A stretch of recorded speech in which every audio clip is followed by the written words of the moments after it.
जय हिंद मेरे प्यारे साथियों, मैं हेमंत प्रजापति आप सबका स्वागत करता हूं अपनी चैनल जीनियस इंडिया में। और आज हम लवड़ के बारे में चर्चा करेंगे, जो क्लास 10 का लेसन है। और क्लास 10 से लेकर 12th के लिए भी इम्पोर्टेंट है, उसका रीज़न भी मैं आपको बता दूंगा। आपको यहाँ यह ध्यान देना है कि लवड़ होते क्या हैं, लवड़ का वर्गीकरण क्या है, और कुछ अम्लों के रासायनिक गुण और क्षारों के रासायनिक गुणों की भी विवेचना आज हम देखेंगे, इनके बारे में जानेंगे, समझेंगे। तो थोड़ा सा हम यहाँ ये देखेंगे, क्योंकि मैंने आपको ब्रोंस्टेड-लॉरी की अवधारणा और आर्हेनियस सिद्धांत के बारे में आपको बहुत इस तरह समझाया, आपको समझ में भी आया होगा। और ये लेक्चर तीसरा है। यदि लेक्चर 1 और 2 लेक्चर आपने नहीं देखे हों तो मैं उनकी लिंक आपको डिस्क्रिप्शन में अवश्य दूंगा, उनको अवश्य देखें और फिर इसके बाद लेक्चर तीसरा भी अवश्य देखें। इससे आपको बहुत ही तरीके से समझ में आएगा, इसलिए मैं कहता हूँ, बार बार दोहराते इस बात को। तो चलिए हम देखते हैं लवड़ है क्या, लवड़ कहलाते क्या है, सॉल्ट क्या है। तो आपको सीधी बात मैं बता दूं, लवड़ का मतलब होता है कि जो यौगिक जलीय विलयन में अपघटित हो जाए और समान संख्या में धनात्मक और ऋणात्मक की संख्या दे। ये कहने का तात्पर्य है, जो भी यौगिक हो आपका, जो यौगिक जलीय विलयन में क्या हो जाए, घुल जाए, या जलीय विलयन में विद्युत अपघटित हो जाए। क्या हो जाए उसका? वैद्युत अपघटन। क्या हो जाए? अपघटन। अपघटन होने के बाद समान संख्या में क्या हो, समान संख्या में धनात्मक यानी धन व ऋण की संख्या प्राप्त हो। समझ जाइए, वो लवड़ है। यानी लवड़ वे यौगिक होते हैं जो जलीय विलयन या पिघली अवस्था में समान संख्या में धन और ऋण की संख्या दे, उसमें किसी प्रकार का H+ या OH- ना हो, वो लवड़ कहलाते हैं। ठीक है, तो समान संख्या धन और ऋण होना चाहिए, एक बात मस्तिष्क में डाल लें। उदाहरण में हम यदि बात करें तो आपका है जैसे NaCl, क्या है? लवड़ है। क्या मैंने समझा? क्योंकि यदि इसको तोड़ेंगे तो Na+ और +Cl- में से देखो पॉजिटिव एंड नेगेटिव आयन है, और एक प्लस है तो एक माइनस है, तो हुआ लवड़ नहीं हुआ? तो लवड़ कौन सा है? NaCl भी लवड़ है। हमने लिखा K2SO4, इसको तोड़ के देखा तो K+ SO4 2 नेगेटिव, तो लेकिन K की संख्या 2 है तो 2 लगाया तो 2 K+ के हो गए और 2 माइनस के हो गए, तो जो भी लवड़। और देख लीजिए आप NH4Cl, तो NH4+ और Cl- समान संख्या में धन और ऋण, ये भी है। और भी देखो मैं आपको बता दूं तो और क्या हो सकते हैं, CuSO4, तो Cu2+ SO4 2 नेगेटिव, तो समान संख्या में धन और ऋण है, इसलिए इसको क्या बोला जाता है? लवड़ बोला जाता है। लवड़ यानी सॉल्ट वे कंपाउंड होते हैं जो क्या हो, इक्वल वैलेंसी में क्या हो, उनका समान संख्या में धन और ऋण हो, वो क्या कहलाते हैं? लवड़ कहलाते हैं। तो इसलिए बात के आपके लवड़ मैंने यहाँ लिख दी है। अब सेकंड बात यहाँ क्या जानेंगे, इनको नोट कर लेंगे आप, ठीक है। लवड़ की यदि थोड़ी विवेचना आगे करें, थोड़ी लंबी करें, गहराई से जाए, उसके बारे में जाने, तो लवड़ की यदि बात करें तो लवड़ कई प्रकार की होती है। एक तो होता है सामान्य लवड़। क्या होता है? सामान्य लवड़ भी होता है एक। सेकंड होता है अम्लीय लवड़। क्या होता है? अम्लीय लवड़ भी होता है। थर्ड की बात करें, क्षारीय लवड़ भी होता है। फोर्थ की बात करें तो द्विक लवड़ भी होता है, डबल शॉट बोलते हैं, द्विक लवड़ होता है। फिफ्थ की बात करें तो क्या होगा? मिश्रित लवड़ होता है। और सिक्स्थ की बात करें तो क्या होगा? जटिल लवड़, जिसे हम क्या बोलते हैं? संकुल लवड़। अब ध्यान दें थोड़ा इनके बारे में, थोड़ा एक एक एग्जाम्पल समझ लें। यानी लवण हमारे समझ में आ चुका है कि जो समान संख्या में धन और ऋण देते हैं वही लवण कहलाते हैं, हम इतनी बात जानते हैं। अब हमने क्या देखा कि लवण कई प्रकार के होते हैं। देखो एक सामान्य लवण भी होता है, अम्लीय लवण भी होता है, क्षारीय लवण भी होता है, द्वैत लवण होता है, मिश्रण लवण, मिश्रित लवण और जटिल लवण। समझ रहे? नॉर्मल सॉल्ट है, एसिडिक है, बेसिक है और डबल है, मिक्सचर है एंड कॉम्प्लेक्स है। तो सामान्य लवण की यदि मैं बात करूं तो सामान्य लवण की सीधी बात समझ रहे हैं, किसी भी अम्ल में, कैसी बात है यहां, किसी अम्ल के H+ के पूर्ण विस्थापन, कैसा पूर्ण विस्थापन, यानी सामान्य लवण क्या होते, किसी अम्ल के H+ अम्ल होगा तो उसमें H+ होगा कि पूर्ण विस्थापन से, यानी उस H+ को पूर्ण रूप से हटा देंगे। पूर्ण विस्थापन मतलब हाइड्रोजन आयन को पूर्ण रूप से विस्थापित कर देंगे, इसके बाद जो लवण बचेगा वो सामान्य लवण कहलाता है। यानी सामान्य लवण में ना तो H+ की संख्या होती है ना OH- की संख्या होती है। उदाहरण की यदि बात करें इनकी तो इनमें जैसे कि NaCl सामान्य लवण है, इसमें कोई H+ है नहीं है, सामान्य लवण कहलाता है। KCl है और क्या है NaCl, ये कैसे है लवण, सामान्य लवण। क्यों? क्योंकि इसमें से हाइड्रोजन बिल्कुल नहीं है, हाइड्रोजन का क्या होगा, पूर्ण विस्थापन होगा। यानी यदि इनमें पहले हाइड्रोजन होगा तो वो हाइड्रोजन क्या होगा, विस्थापित हो गया, हाइड्रोजन है नहीं उसमें, इसलिए इसको बोलता है सामान्य लवण। सेकंड बात अम्लीय लवण, ये क्या होता है, ये हाइड्रोजन के आंशिक विस्थापन से बनते हैं। किससे बनते हैं?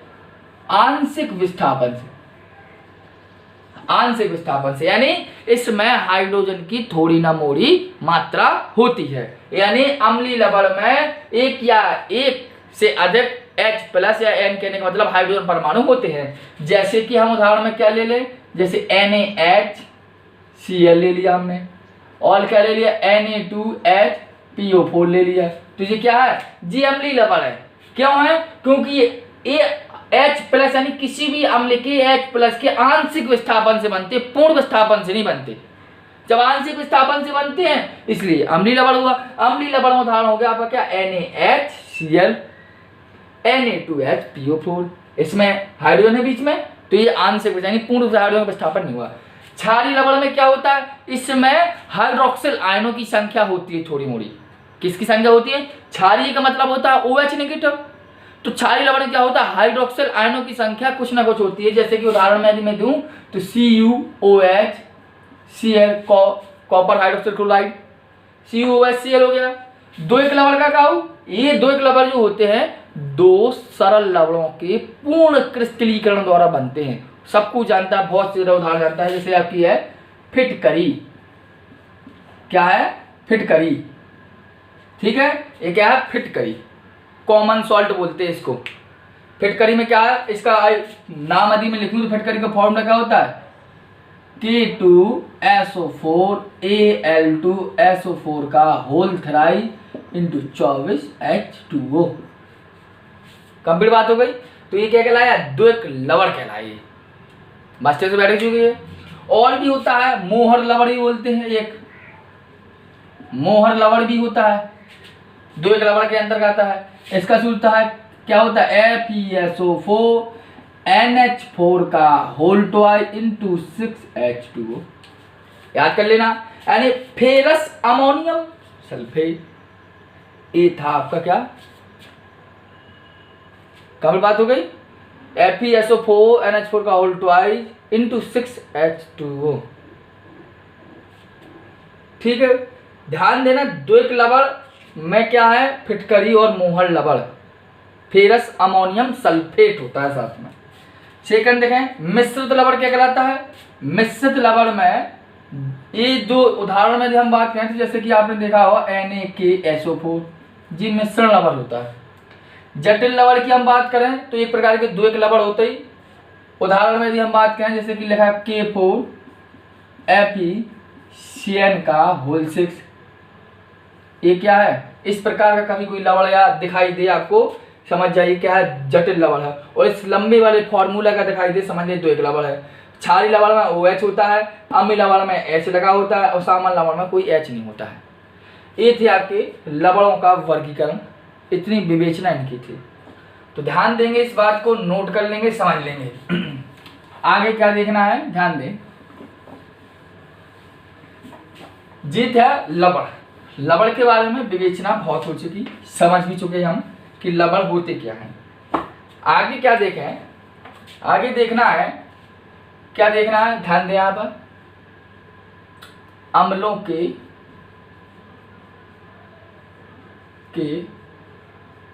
रासायनिक गुण, रासायनिक गुण, ठीक है। यानी केमिकल प्रॉपर्टीज दिखना किसकी है, एसिड की। अम्लों के रासायनिक गुण क्या है, क्वेश्चन आ जाए कि अम्लों के रासायनिक गुण लिखिए, तो अम्लों के रासायनिक गुण में बात करेंगे हम पहले अम्ल की। पहले एक विवेचना क्या करेंगे, ध्यान समझेंगे। यदि हम सक्रिय धातुओं से क्रिया कराएं, पहले तो सक्रिय धातुओं से क्रिया, यानी एक्टिव मेटल चाहिए हमें। रिएक्ट विद कितने, एक्टिव मतलब जो अत्यधिक सक्रिय धातु होंगी उन धातुओं से अम्ल की क्रिया कराना है। यानी सक्रिय धातुओं से अम्ल से क्रिया करेगा तो रासायनिक गुण में होता क्या, रासायनिक का मतलब होता है केमिकल प्रॉपर्टी, यानी केमिकल रिएक्शन बनाएंगे सीधा। तो सक्रिय धातुओं से क्रिया होगी तो क्या होता है, हाँ बता रहा हूं मैं, H2 विस्थापित होता है। क्या होता है, हाइड्रोजन विस्थापित होता है और लवण बन जाएगा। हाइड्रोजन क्या हो जाएगा, विस्थापित हो जाएगा। अब सक्रिय धातु में कौन कौन सी ले सकते हैं हम, आप कॉपर ले, जिंक ले, जी धातु क्या है, Fe ले, आयरन ले, ठीक है। तो हमने क्या की, सक्रिय धातु ली कॉपर और अम्ल से क्रिया कराया, तो कोई भी अम्ल ले लें। चलो अम्ल ले लिया हमने, HCl अम्ल है ना, इसकी क्रिया कराई तो क्या होगा, वो कह रहा है H2 विस्थापित होगा, तो हम सबसे पहले क्या करेंगे, H2 विस्थापित करेंगे। यहाँ पर H एक है तो यहाँ सबसे पहले 2 लगाएंगे, तो ये अब क्या करें, ACl Cu इस Cl की क्रिया करेगा, बनाएगा CuCl2। ये क्या हो गया, लवण हो गया, नहीं हो गया। कौन सा लवण है लेकिन, सामान्य लवण। क्यों, क्योंकि इसके बीच में कोई हाइड्रोजन है नहीं है ना, तो हाइड्रोजन पूर्ण से विस्थापित होगा और क्या बना, CuCl2 बना, तो ये क्या कहलाया, ये सामान्य लवण कहलाया।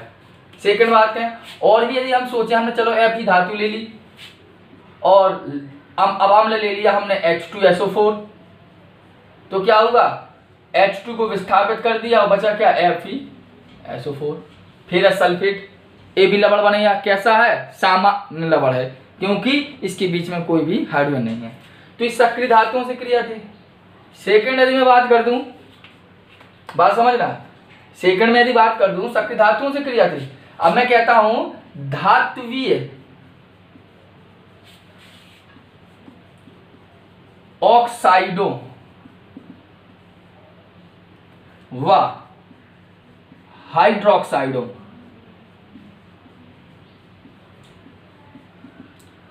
धात्वीय ऑक्साइडों व हाइड्रोक्साइडों से क्रिया,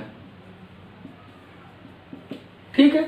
अब धात्वीय ऑक्साइड लेना है और हाइड्रोक्साइड लेना है, तो पहले तो धात्वीय का मतलब है धातु। अब धातु चलो हमने ले ली Na, ऑक्साइड मतलब O, ऑक्सीजन।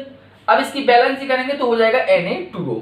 तो धात्वीय ऑक्साइड हो गया, यानी सोडियम ऑक्साइड। एक ही क्रिया किसी भी अम्ल से करते हैं तो हमेशा ध्यान देना, धात्वीय ऑक्साइड हो या धात्वीय हाइड्रोक्साइड हो, ठीक, दोनों में से कोई भी यदि अम्ल से क्रिया करेगा, यानी एसिड से रिएक्ट करेगा, तो हमेशा वो लवण व जल बनाएगा।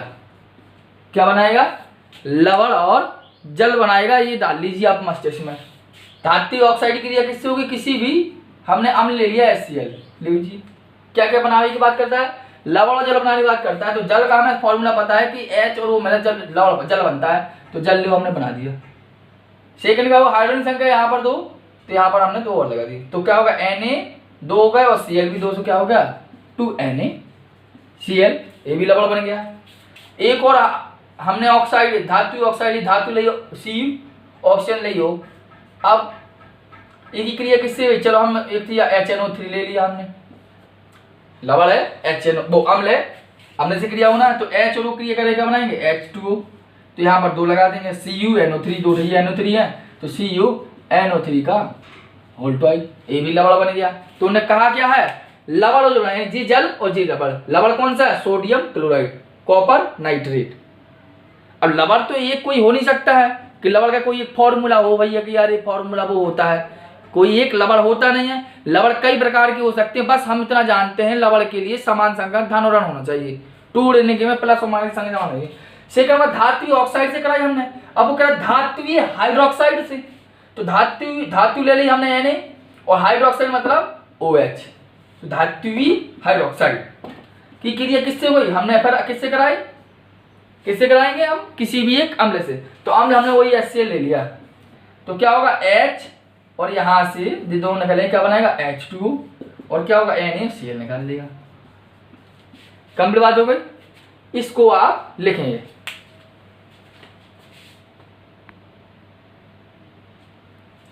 ठीक, इसको नोट कर लें, इस समझ में सक्रिय धातुओं से और धात्विक ऑक्साइड से। ध्यान दें अगले रिएक्शन, अगला केमिकल प्रॉपर्टीज क्या है इसकी। अगली केमिकल प्रॉपर्टीज के लिए आप ध्यान दें, अगला मैं जो बात करता हूं वो है धात्विक कार्बोनेट। कार्बोनेट से क्रिया, आप देखो धातु और कार्बोनेट, आपको याद होना चाहिए धातु का मतलब है कोई भी धातु, जो धातु हमने ले ली, चलो कैल्शियम ले लिया आपके लिए धातु, कोई भी धातु हो, मेटल कोई भी हो।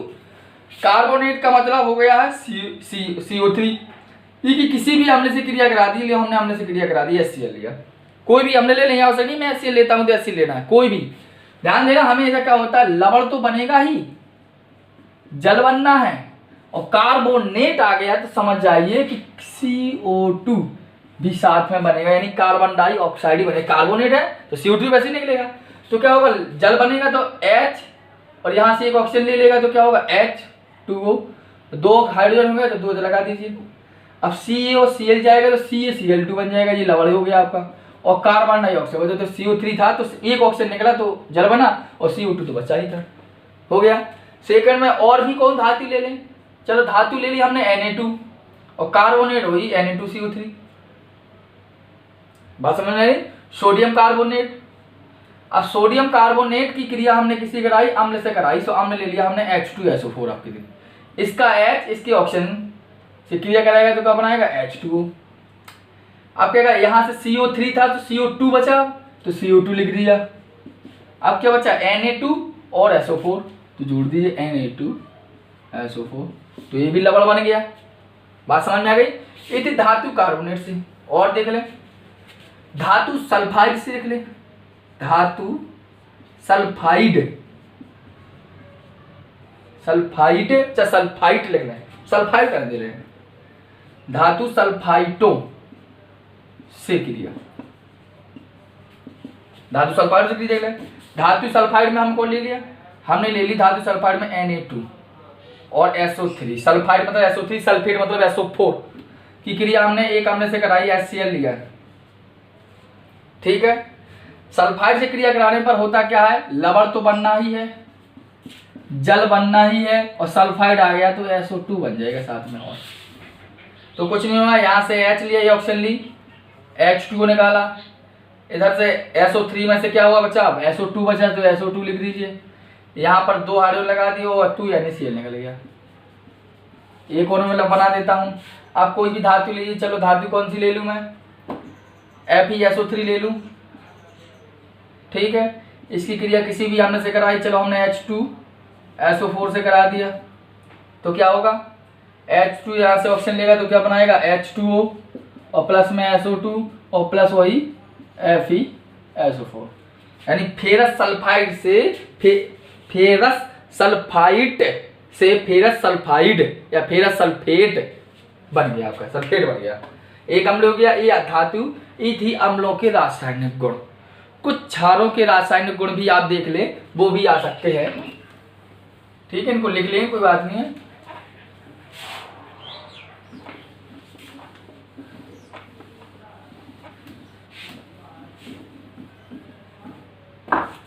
अब क्षारों के रासायनिक गुण की बात करूं,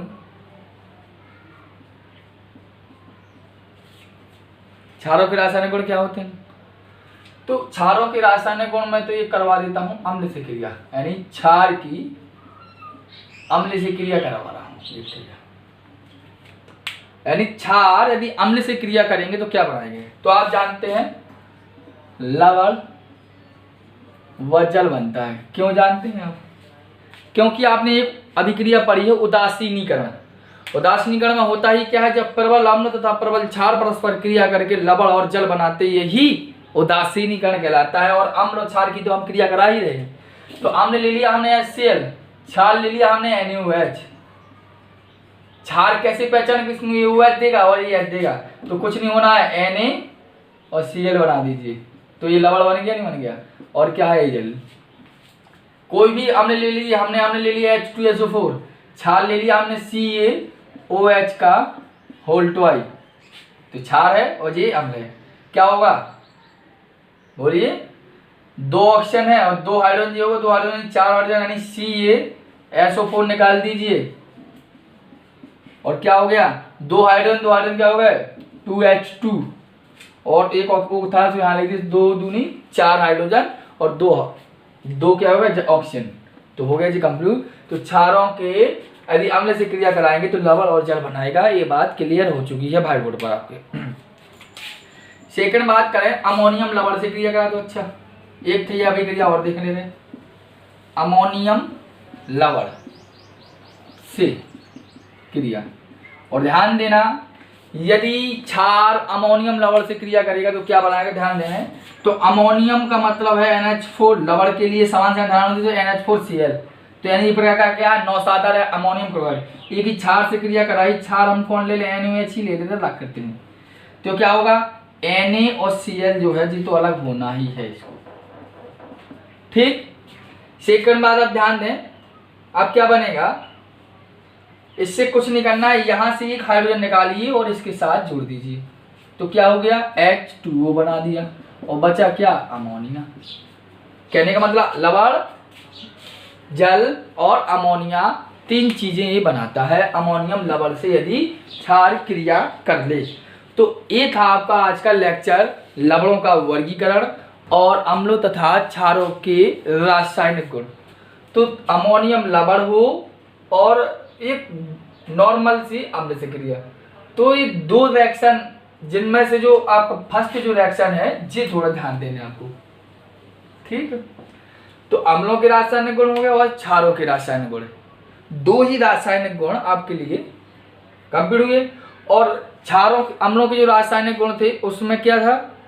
धात्वीय ऑक्साइडों से, धात्वीय हाइड्रोक्साइडों से, धातु कार्बोनेट से और तनु किसी भी प्रकार के सक्रिय धातुओं से क्रिया। ये आपके कंप्लीट हुआ। बेसिक चीज की यदि बात करूं तो सभी इसी में हो जाएगी। यानी सिर्फ आपको ध्यान देना है कि लवण सिर्फ का मतलब है समान संख्या में धन और ऋण होना, कंप्लीट।